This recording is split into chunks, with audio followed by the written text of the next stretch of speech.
Hi friends, എല്ലാവർക്കും കോ charting 5 paisa ഗ്രേറ്റിക്കൽ tech powered by മല്ലോ മാർക്കറ്റ് പ്രൊഫൈൽ MCX വീക്കിലി റിപ്പോർട്ടിലേക്ക് ഏവർക്കും സ്വാഗതം.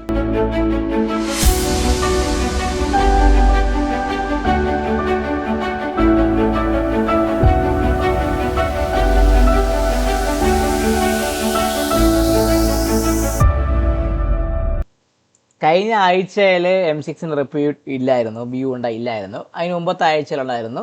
ഇപ്പം പുതിയ ആയിട്ട് കുറച്ചും കൂടി അഡ്വാൻസ് ആയ രീതിയിൽ എല്ലാ ആഴ്ചയിലും ഒരു മണിക്കൂർ നിങ്ങൾക്ക് വേണ്ടിയിട്ട് M6 വേണ്ടി ചിലവഴിക്കണമെന്ന് താല്പര്യമുണ്ട്. അതായത് ഒരാഴ്ച 2 ദിവസങ്ങളിൽ നിങ്ങളെ കൂടെ ഇരുന്ന് M6 എന്തുവാണ് ലൈവായിട്ടൊരു ട്രേഡ് ചെയ്യണമെന്നൊക്കെ ഒരു ആഗ്രഹത്തോടു കൂടി നിൽപ്പുണ്ട്. അത് എത്രത്തോളം സമയത്തിൻ്റെ ആ ഒരു സമയം ക്ലിയറായി വരികയാണെങ്കിൽ കുഴപ്പമില്ലായിരിക്കും. എന്നാലും അത് കാണുന്നുണ്ട്. സോ നമുക്ക് കൃത്യമായി നോക്കാം. പ്രഷ്യസ് മെറ്റലിലേക്ക് ഒരു അനക്കം കണ്ടു തുടങ്ങിയിട്ടുണ്ട്. നിങ്ങൾ നോക്കിയാൽ അറിയാൻ പറ്റും. 23 മാർച്ചിന് മാർക്കറ്റ് ഒരു ഡൗൺവേഡ് അടിച്ച് $4,100 ഭാഗത്തേക്ക് വന്നിട്ട് അവിടുന്ന് തിരിച്ച് കയറി നമ്മളിപ്പം നിൽക്കുന്നത് ഈ ഒരു ഇമ്പോർട്ടൻ്റ് ഏരിയ റെസിസ്റ്റൻസ് ഭാഗത്താണ്. അതായത് 4,800 എന്ന് പറഞ്ഞാൽ നമ്മൾ അടിച്ചിറങ്ങി 5000 ഭാഗത്ത് നിന്ന് അടിച്ചിറങ്ങി. പിറ്റേ ദിവസം ഓർമ്മയുണ്ടല്ലോ, 19 മാർച്ച് വ്യാഴാഴ്ചത്തെ ആ ഒരു സിംഗിൾ പ്രിൻറ്റിൻ്റെ ഭാഗത്തൊരു സ്റ്റിഫായിട്ട് റെസിസ്റ്റൻസ് നമ്മളെ മാർക്കറ്റിൽ കാണുന്നുണ്ട്. സോ $4,800 നിഫ്റ്റി XAUSD അഥവാ നമ്മളെ ഫോറക്സിലെ ഗോൾഡ് കട്ട് ചെയ്യുന്നുണ്ടെങ്കിൽ ഈ ഒരു വാല്യൂ ഏരിയ ഹൈ ആയ 4,876 ഭാഗത്തേക്ക് 4,876 ഭാഗത്തേക്ക് ഇവിടെ വരാനും അതിന് മുകളിൽ സസ്റ്റെയിൻ ചെയ്യുന്നുണ്ടെങ്കിൽ ഈ $5,000 ഭാഗത്തേക്ക് മാർക്കറ്റ് വരാനുള്ള ചാൻസ് നമ്മുടെ XAUSD സംബന്ധിച്ച് കൂടുതലാണ്. അപ്പോൾ ചുരുക്കി പറഞ്ഞാൽ $4,800 മുകളിൽ സസ്റ്റെയിൻ ചെയ്യുന്നുണ്ടെങ്കിൽ മാത്രമേ 4,878 ഭാഗത്തും അതിന് മുകളിൽ 5,000 എന്ന് പറഞ്ഞാൽ ഈ ഒരു POC അടിച്ചിറങ്ങി തുടങ്ങിയ ആ POCയുടെ ഭാഗത്തേക്ക് മാർക്കറ്റ് എത്തുവാനുള്ള ചാൻസ് ഞാൻ കാണുന്നുള്ളൂ. ഇതാണ് എനിക്ക് XAUSD പറയാനുള്ളത്. പിന്നെ XAUSD നിങ്ങൾ നോക്കിക്കഴിഞ്ഞാൽ ഈ ഒരു ട്രിപ്പ് ഉണ്ടെങ്കിൽ കൂടെ ഇതെല്ലാം ഒരു ഒരു ഞാൻ ഈ പ്രൊഫൈലുകൾ മെർജ് ചെയ്യുമ്പോൾ നിങ്ങൾക്ക് മനസ്സിലാകും ഇത് പക്ക ഒരു റേഞ്ചായിട്ട് മാർക്കറ്റ് ഇങ്ങനെ മെയിൻറ്റെയിൻ ചെയ്ത് പോവുമായിരുന്നു. സോ ആ ഒരു റേഞ്ച് പൊട്ടിയിട്ടുമില്ല, എന്നാൽ ഇങ്ങനെ നിന്ന് കളിക്കാൻ പറ്റും. ചുരുക്കി പറഞ്ഞാൽ മാർക്കറ്റ് എന്താണ് ഈ $4,535 കട്ട് ചെയ്യണമെങ്കിൽ താഴേക്ക് ഇറങ്ങി വന്ന് എങ്ങോട്ട് വരാൻ പറ്റും? ഈ ഒരു 4,420 അതിന് താഴെ $4,345 ഭാഗത്തേക്ക് മാർക്കറ്റ് വരാം. ചുരുക്കി പറഞ്ഞാൽ $4,527 പൊട്ടുകയാണെങ്കിൽ തിരിച്ച് ഈ $4,423 ഭാഗത്തേക്കും $4,347 ഭാഗത്തേക്കും XAUSD വരാനുള്ള ചാൻസ് മാർക്കറ്റിൽ വളരെയധികം കൂടുതലാണ്. ഇതാണ് എനിക്ക് XAUSD സംബന്ധിച്ച് പറയാനുള്ളത്. എൻ്റെ ബുള്ളിഷ് റെഫറൻസ് $4,800, ബെയറിഷ് റെഫറൻസ് $4,527 ഭാഗത്തേക്ക് നിൽക്കുന്നുണ്ട്.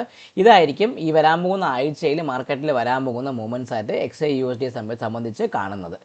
ഇനി നമുക്ക് നോക്കേണ്ടത് സിൽവറും കൃത്യമായിട്ട് പറയുകയാണെങ്കിൽ സിൽവർ നമുക്ക് ഈ ഓട്ടോ TPA മോഡൊക്കെ ഒന്ന് മാറ്റി വയ്ക്കാം.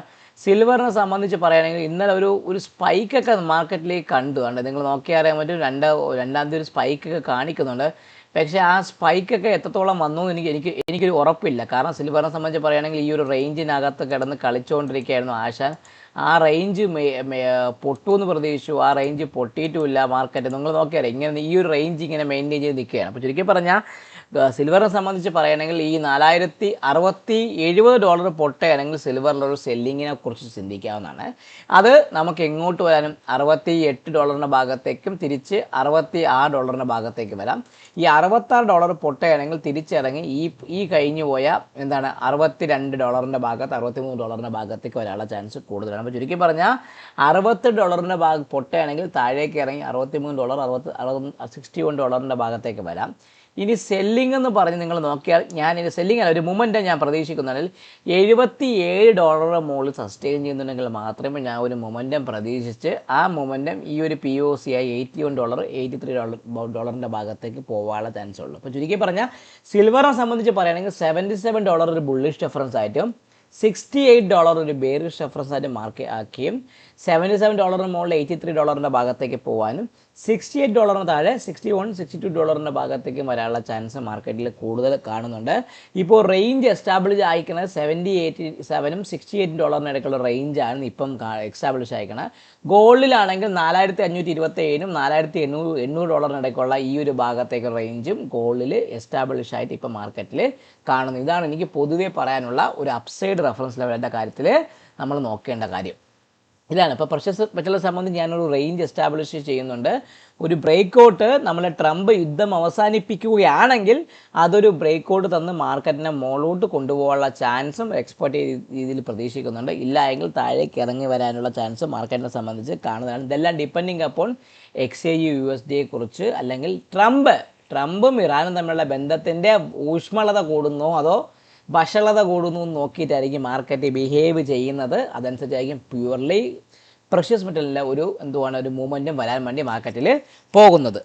നമുക്കിനി നോക്കേണ്ട ക്രൂഡ് ഓയിൽ നമ്മൾ പോകുന്ന സമയത്ത് ചിന്തിക്കുമ്പോൾ ആദ്യം പോകേണ്ട XTI USD എന്ന് പറഞ്ഞാൽ നമ്മുടെ ഇതാണ്. ക്രൂഡ് നിങ്ങൾ നോക്കിയാൽ കഴിഞ്ഞ കുറേ ദിവസം ഞാനിങ്ങനെ ഇതൊക്കെ ഉണ്ടെങ്കിൽ ഞാൻ ഈ പ്രൊഫൈലുകളെല്ലാം ഞാൻ മെർജ് ചെയ്യുന്നു. കാരണം വേറെ ഒന്നുമല്ല, കഴിഞ്ഞ കുറേ ദിവസമായിട്ട് ഗോൾഡ് പക്ക ഈ ഒരു റേഞ്ച് ഇങ്ങനെ മെയിൻറ്റെയിൻ ചെയ്ത് പോവുമായിരുന്നു. ഈ ഒരു റേഞ്ചിനെ പൊട്ടിയിട്ടാണ് ആശ ഒന്ന് മുകളിലോട്ട് കയറിപ്പോയത്. നിങ്ങൾക്ക് നോക്കിയാലും പക്ക ഒരു റേഞ്ച് ഇങ്ങനെ മെയിൻറ്റെയിൻ ചെയ്ത് പൊക്കോണ്ടിരിക്കുന്ന ഒരു മാർക്കറ്റായിരുന്നു. ഏതാണ് നമ്മളെ ഓയിലിനെ സംബന്ധിച്ച് പറയാം. ഓയിലിൽ അത്രയ്ക്ക് വലിയൊരു കുംബാറിൻ്റെ വയർ എത്രത്തോളം വീർക്കാമോ അത്രത്തോളം വീർത്തിട്ടാണ് അവൻ കിടന്ന് കളിച്ചുകൊണ്ടിരുന്നത്.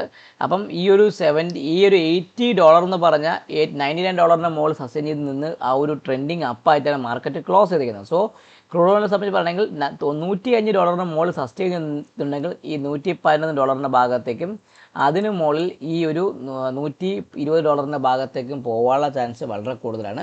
$120 മുകളിൽ സസ്റ്റെയിൻ ചെയ്യുന്നുണ്ടെങ്കിൽ ഒരു ഹെവി ബ്രേക്ക് ഔട്ട് വരാനും അത് ഹെവി ആയിട്ടുള്ളൊരു മൂവ്മെൻറ്റ് മാർക്കറ്റിലേക്ക് കൊണ്ടുവരാനുള്ള ചാൻസും വളരെയധികം കൂടുതലാണ്. അപ്പോൾ ചുരുക്കി പറഞ്ഞാൽ ഓയിൽ XTI USD എന്ന ഓയിൽ നോക്കുന്ന ആൾക്കാർ കൃത്യമായിട്ട് പറയുകയാണെങ്കിൽ $120 നിങ്ങളുടെ ലക്ഷ്മണ രേഖയായിട്ട് വച്ചേക്കണം. ഈ $120 മാർക്കറ്റ് പൊട്ടുകയാണെങ്കിൽ അത് ലോകത്തുള്ള എല്ലാ മാർക്കറ്റിലും ഒരു റെപ്രക്കേഷൻ കൊണ്ടുവരാനും ആ റെപ്രക്കേഷൻസ് നമ്മുടെ മാർക്കറ്റിനെ പ്രത്യേകിച്ച് ഇന്ത്യൻ മാർക്കറ്റിൻ്റെ അടപടലം താഴേക്കിടാനുള്ള ചാൻസും വളരെയധികം മാർക്കറ്റിൽ കൂടുതലാണ്. ഇനി സെല്ലിംഗ് എന്ന് പറയുമ്പോൾ ഓയിലിനെ സംബന്ധിച്ച് പറയുകയാണെങ്കിൽ $99 താഴെ സസ്റ്റെയിൻ ചെയ്തിട്ടുണ്ടെങ്കിൽ തിരിച്ചിറങ്ങി താഴേക്ക് വന്ന് $95 അതിന് താഴെ $91 ഭാഗത്തേക്കും വരാനുള്ള ചാൻസ് കൂടുതലാണ്. ഇതാണ് ഓയിലിനെ സംബന്ധിച്ച് അമേരിക്കൻ മാർക്കറ്റിലെ കണ്ടീഷനിൽ പറയുന്നത്. നമ്മുടെ ക്രൂഡ് ഓയിലിനെ സംബന്ധിച്ച് ഈ ഒരു റേഞ്ചൊക്കെ പൊട്ടി മാർക്കറ്റ് നിൽക്കുകയാണ്. അവനെ സംബന്ധിച്ച് പറഞ്ഞാൽ 16,600 മുകളിൽ സസ്റ്റെയിൻ ചെയ്യുന്നുണ്ടെങ്കിൽ അവനൊരു ഫ്രഷ് റാലി തന്ന് അത് $17 ഭാഗത്തേക്കും അതിനും മുകളിലും പോകാനുള്ള ചാൻസ് വളരെ കൂടുതലാണ്. ഇല്ല തിരിച്ച് 990 താഴെ സസ്റ്റെയിൻ ചെയ്യുന്നുണ്ടെങ്കിൽ ഈ POCയുടെ ഭാഗം 9331 എന്ന് പറഞ്ഞാൽ ഈ POCയുടെ ഭാഗത്തേക്ക് ഒരു മീൻ റിവേർഷൻ സെറ്റപ്പും ഓയിലിനെ സംബന്ധിച്ച് കൂടുതലാണ്. അപ്പോൾ ഓയിൽ എന്ന് പറയുമ്പം ഒരു പക്ക ഒരു ഓയിൽ എന്ന രീതിയിൽ തന്നെ പെരുമാറിക്കൊണ്ടിരിക്കുകയാണ് അവൻ. അങ്ങനെ ഞാൻ ഈ പ്രൊഫൈലുകളൊക്കെ മെർജ് ചെയ്യുമ്പോൾ നിങ്ങൾക്ക് കുറച്ചും കൂടെ ഈസി അറിയാൻ പറ്റും. ഈ ഒരു റേഞ്ച് അവൻ ഇങ്ങനെ മെയിൻറ്റെയിൻ ചെയ്ത് നിന്ന് പോവുകയായിരുന്നു. അത് മെയിൻറ്റെയിൻ ചെയ്ത് പോകാൻ പറ്റാത്തതുകൊണ്ട് മാത്രമാണ് അവൻ എന്ത് ചെയ്ത് ഈ ഒരു കരിയർ. അപ്പോൾ ചുരുക്കി പറഞ്ഞാൽ 9,900 ഭാഗത്ത് നിൽക്കുകയാണെങ്കിൽ ഈ ഒരു സിംഗിൾ പ്രിൻ്റ് 9,600 ഭാഗത്തേക്ക് അതിന് താഴെ ഈ POC വരാനും ഈ POC 9,326 കട്ട് ചെയ്യണമെങ്കിൽ ഈ POC 9,8917 ഭാഗത്തേക്ക് വരാനുള്ള ചാൻസും വളരെ കൂടുതലാണ്. അപ്പോൾ ചുരുക്കി പറഞ്ഞാൽ 10,600 മുകളിൽ സസ്റ്റെയിൻ ചെയ്യുന്നുണ്ടെങ്കിൽ ഓയിലിന് ഫ്രഷ് ബ്രേക്ക് ഔട്ട് വരും. ഓർത്ത് വെച്ച് കൃത്യമായി നോക്കുക.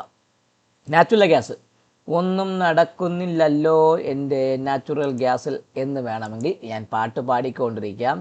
പക്ക റേഞ്ചാണ്. ഞാൻ ഇതെല്ലാം ഒന്ന് മെർജ് ചെയ്യുന്നു, വേറെ ഒന്നിനും വേണ്ടിയിട്ടില്ല. നിങ്ങൾക്ക് ഞാൻ ആ പറഞ്ഞതിൻ്റെ പൊരുൾ നിങ്ങൾക്ക് മനസ്സിലാവണമെങ്കിൽ ഇതെല്ലാം മെർജ് ചെയ്യുമ്പോഴേ നിങ്ങൾക്ക് കൃത്യമായിട്ട് മനസ്സിലാവുള്ളൂ. ഈ ഒരു റേഞ്ച് എന്താണെന്നും മാർക്കറ്റ് എങ്ങനെ ബിഹേവ് ചെയ്യുന്നു എന്നും നിങ്ങൾക്ക് കൃത്യമായിട്ട് മനസ്സിലാക്കണമെങ്കിൽ ഇതിനെ ഒന്ന് മെർജ് ചെയ്തേ പറ്റൂ. അത് മെർജ് ചെയ്യണ വേറെ ഒന്നും പറ്റില്ല. എനിക്കൊരു സമാധാനത്തിന് വേണ്ടി മാത്രമല്ല, നാച്ചുറൽ ഗ്യാസിലുള്ള ഒരു റേഞ്ച് നിങ്ങൾക്ക് ഐഡൻറ്റിഫൈ ചെയ്യണമെങ്കിൽ നിങ്ങൾക്ക് മനസ്സിലാവും. ഇപ്പം നോക്കുന്നുണ്ടോ നിങ്ങൾ അറിയാലോ, കുംബാറിൻ്റെ വയർ ഇങ്ങനെ വീർത്ത് പൊക്കോണ്ടിരിക്കുന്നല്ലാതെ ഒരു കാര്യവും സംഭവിക്കുന്നില്ല. ഈ ഒരു ഇനീഷ്യലായിട്ടുള്ളൊരു മൊമെൻറ്റം വന്നതിന് ശേഷം നാച്ചുറൽ ഗ്യാസിൽ പിന്നെ ഒരു മൊമെൻറ്റം വന്നിട്ടില്ല. അവൻ പറയണമെങ്കിൽ 292നും 270ക്കും ഇടയ്ക്ക് നിൽക്കുകയാണ്. ഈ ഒരു റേഞ്ച് പൊട്ടി ഈ 266 എന്ന് പറഞ്ഞ ഈ 263 എന്ന് പറഞ്ഞ ഈ ഒരു ഭാഗത്ത് സപ്പോർട്ട് നിൽക്കുകയാണ്. അതിന് താഴെ സസ്റ്റെയിൻ ചെയ്യുന്നുണ്ടെങ്കിൽ ഞാൻ മാക്സ് ടു മാക്സിമം പ്രതീക്ഷിക്കണം 255 254 ഭാഗത്തേക്ക് പ്രതീക്ഷിക്കുന്നുള്ളൂ. 254 പൊട്ടുകയാണെങ്കിൽ മാത്രമേ നാച്ചുറൽ ഗ്യാസിന് ഫ്രഷ് സെല്ലിംഗ് വരുള്ളൂ. ഇല്ല 270ക്ക് മുകളിൽ നിൽക്കുകയാണെങ്കിൽ 274ഉം അതിന് മുകളിൽ ഈ ഒരു വാല്യൂ ഏരിയ ഹൈ ആയ 292ൻ്റെ ഭാഗത്തേക്ക് നാച്ചുറൽ ഗ്യാസ് പോകാനുള്ള ചാൻസ് നാച്ചുറൽ ഗ്യാസിനെ സംബന്ധിച്ച് കൂടുതലാണ്. ഇപ്പോൾ ചുരുക്കി പറഞ്ഞാൽ 10-600 പൊട്ട് അല്ലെങ്കിൽ ക്രൂഡ് ഓയിൽ നല്ല രീതിയിൽ മുന്നോട്ട് പോകാനുള്ള ചാൻസ് ഉണ്ട്. നാച്ചുറൽ ഗ്യാസ് 274ന് മുകളിൽ സസ്റ്റെയിൻ ചെയ്യുന്നുണ്ടെങ്കിൽ ഈ 293 പൊട്ടാനും അതിന് മുകളിൽ ഈ 310 വരെ പോകാനുള്ള ചാൻസും ഞാൻ കൂടുതലായിട്ട് എക്സ്പെക്റ്റ് ചെയ്യുന്നു. ഇതാണ് എനിക്ക് പൊതുവേ കമ്മോഡിറ്റിയുടെ MCXൻ്റെ ഇതിൽ കൃത്യമായിട്ട് പറയാനുള്ളത്. സോ MCXൻ്റെ ഫോറക്സിൻ്റെ ആൾക്കാർക്ക് ഒരു സുവർണ്ണ അവസരം. ഞാൻ നമ്മുടെ MCXൻ്റെ സപ്പോർട്ട് പ്ലാൻ കുറച്ചും കൂടെ വികറസായ രീതിയിൽ കൊടുക്കാൻ പ്ലാൻ ചെയ്യുന്നുണ്ട്. അത് നാളെ മുതൽ വരുന്ന തിങ്കളാഴ്ച മുതൽ കൃത്യമായിട്ട് കൊടുക്കുകയും ചെയ്യും. ഇതിനകത്ത് കൃത്യമായിട്ട് ഫോറക്സിൻ്റെ ലെവൽ കൃത്യമായിട്ട് മെൻഷൻ ചെയ്തിരിക്കും. ഇപ്പോൾ നിങ്ങളൊരു ഫോറക്സ് പ്ലെയർ ആണെങ്കിൽ നിങ്ങൾക്കത് യൂസ് ചെയ്ത് ട്രേഡ് ചെയ്യാൻ സാധിക്കും. അതേ കൂടാതെ ഗോൾഡ് മിനിയുടെയും സിൽവർ മിനിയുടെയും ക്രൂഡ് ഓയിലിൻ്റെയും നാച്ചുറൽ ഗ്യാസിൻ്റെയും MCX വേർഷനിലുള്ള കോൾസും ഞാൻ പ്രൊവൈഡ് ചെയ്യുന്നതാണ്. ഇതും നിങ്ങൾക്ക് കൃത്യമായിട്ട് യൂസ് ചെയ്യാൻ പറ്റും. സോ അതിനെക്കുറിച്ച് കൂടുതൽ എന്തെങ്കിലും അറിയണമെങ്കിൽ തമ്പനയിൽ കാണിച്ച നമ്പറിൽ ഒന്ന് ബന്ധപ്പെടുക. വീഡിയോ കാണുക, ലൈക്ക് ചെയ്യുക, കമൻറ്റ് ചെയ്യുക, സബ്സ്ക്രൈബ് ചെയ്യുക. നിങ്ങളെ ട്രേഡിംഗ് ഫ്രണ്ട്സിന് വീഡിയോ അയച്ചു കൊടുക്കാനും മറക്കാതിരിക്കുക. മെൻറ്ററിംഗ് ബാച്ചിൻ്റെ കാര്യം മറക്കരുത്. ഈ വരുന്ന ഏപ്രിൽ 15-ന് ശേഷം വിഷുവിന് ശേഷം മെൻറ്ററിംഗ് ബാച്ച് തുടങ്ങിയാണ്. അവർക്കൊക്കെ MCX സപ്പോർട്ട് പ്ലാൻ ഫ്രീ ആയിട്ട് കൊടുക്കുന്നുണ്ട്. ജോയിൻ ചെയ്യുക, പഠിക്കുക, നേടുക. Take care and happy Sunday and happy Easter to all my trade.